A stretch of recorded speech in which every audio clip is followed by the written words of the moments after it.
Hello, friends, and welcome back to Encore, Living Your Best Second Act. My name is Sarah Senst, licensed therapist, life coach, and founder of the Encore Coach. And I'm so grateful you're spending part of your day with me. If you joined me for our first episode, we talked about why it's never too late to begin again. We explored the idea that your best chapter may not be behind you at all, it may actually be the one you're just beginning to write. Today I want to explore something that has the power to either move us forward or quietly keep us stuck. The stories we tell ourselves. Not the stories we tell other people, not the stories people tell about us. The stories we repeat in the privacy of our own minds. Because here's what I've learned after years of working with women navigating life's transitions. Most women don't get stuck because they lack ability. They get stuck because of the meaning they're attached to their experiences. We all have a story. Whether you realize it or not, your mind is telling stories all day long.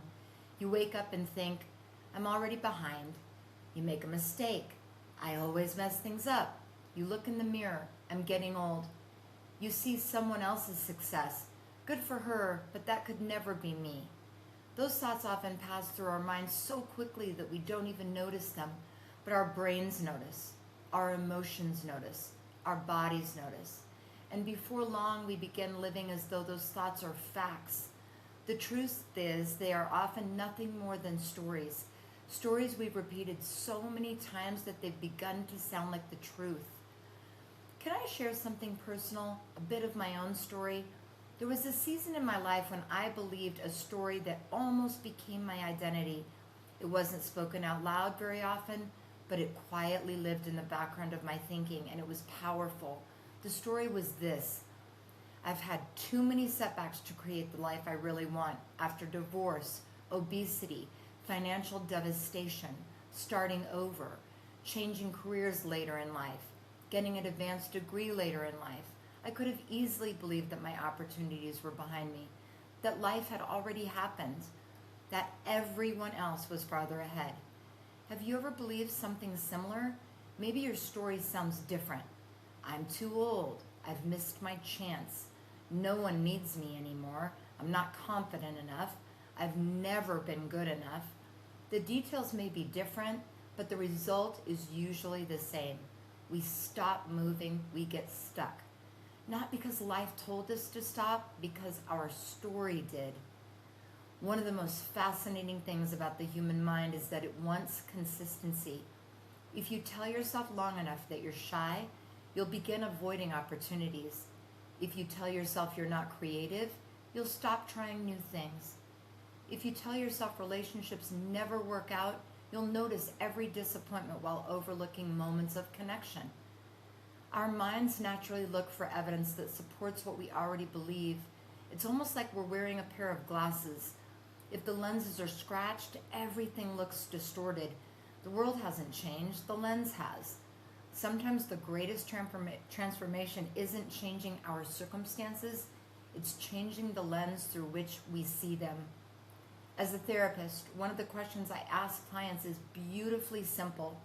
What makes you believe that's true? That story, why is it true?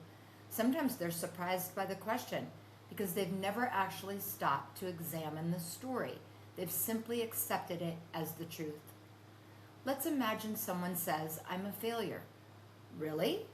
Always? At everything? Or did something fail?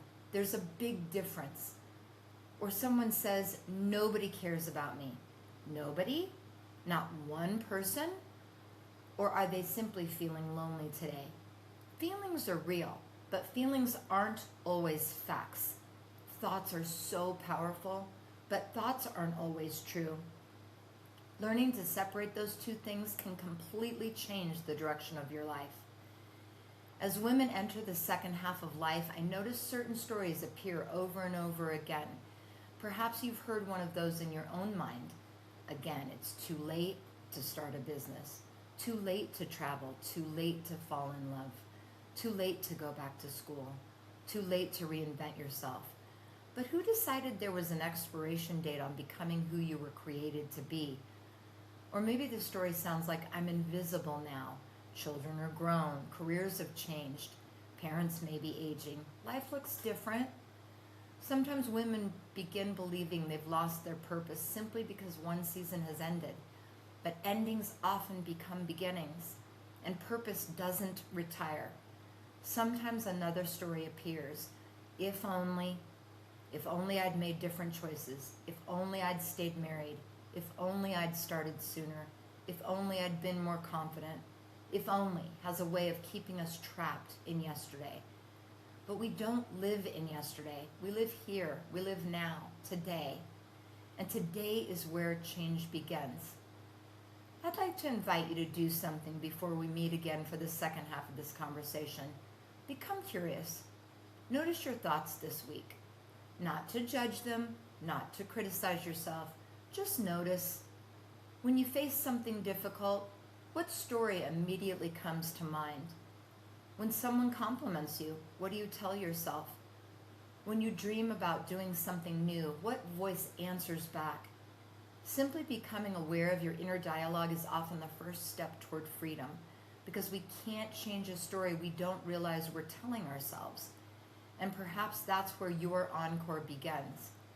Not by changing your entire life overnight, but by gently questioning the stories that have quietly been writing your future.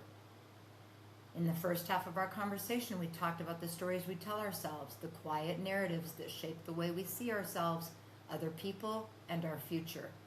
Now comes the hopeful part. If a story can be learned, it can also be relearned and rewritten. That doesn't mean pretending difficult things never happened. It doesn't mean denying pain or putting on a happy face when life feels hard. It means refusing to let yesterday have the final word. One of the most freeing truths I've learned as both a therapist and a life coach is this: you are not your thoughts. The possession of a thought does not make it the truth. You are the observer of your thoughts. That may sound simple, but it's incredibly powerful. When you can step back and notice a thought instead of automatically believing it, you've created space for change. And instead of saying I'm a failure, you begin to notice I'm having the thought that I'm a failure. That's interesting. Do you hear the difference? The first statement becomes an identity. The second becomes an observation. And observations can be questioned and replaced. I'd like you to think of yourself as a curious detective this week. Not a judge, not a critic, a detective. When you notice one of those old stories showing up, ask yourself a few gentle questions. Is this thought completely true? What evidence supports it? What evidence challenges it? If my closest friend said this about herself, what would I tell her? It's amazing how compassionate we are toward other people and how harsh we can be toward ourselves. What if you began offering yourself the same kindness you so freely extend to others? Let's practice together. Perhaps your story is I'm too old. What if you replaced it with my experience over all these years gives me wisdom, and wisdom has value? Or maybe your story says I've made too many mistakes.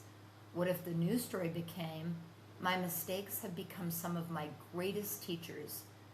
Instead of nobody needs me anymore, you might say my purpose is changing, not disappearing. Notice that these aren't unrealistic affirmations. They're grounded in the truth.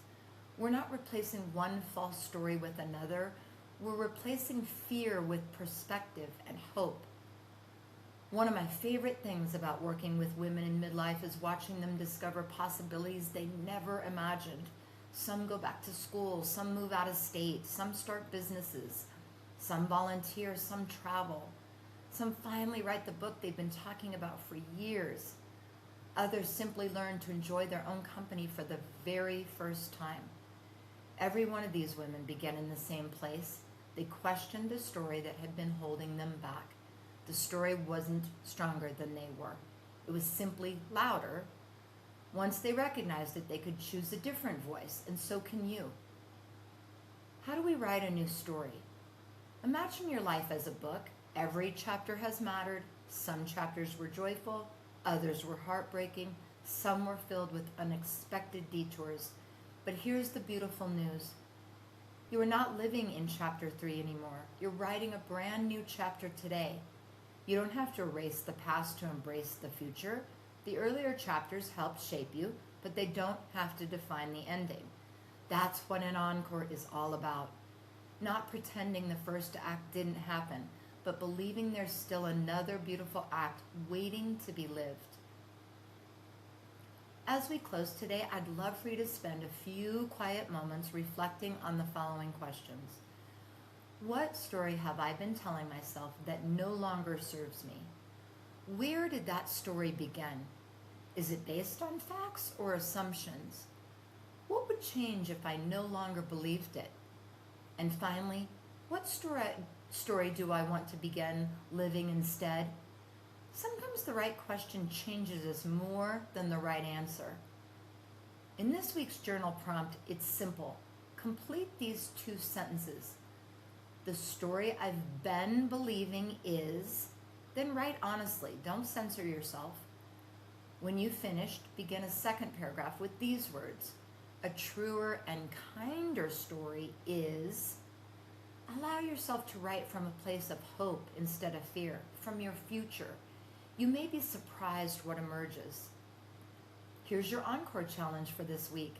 Every morning before you begin your day, choose one life-giving truth you want to practice. Write it on a sticky note, place it on your bathroom mirror, your refrigerator, or inside your journal.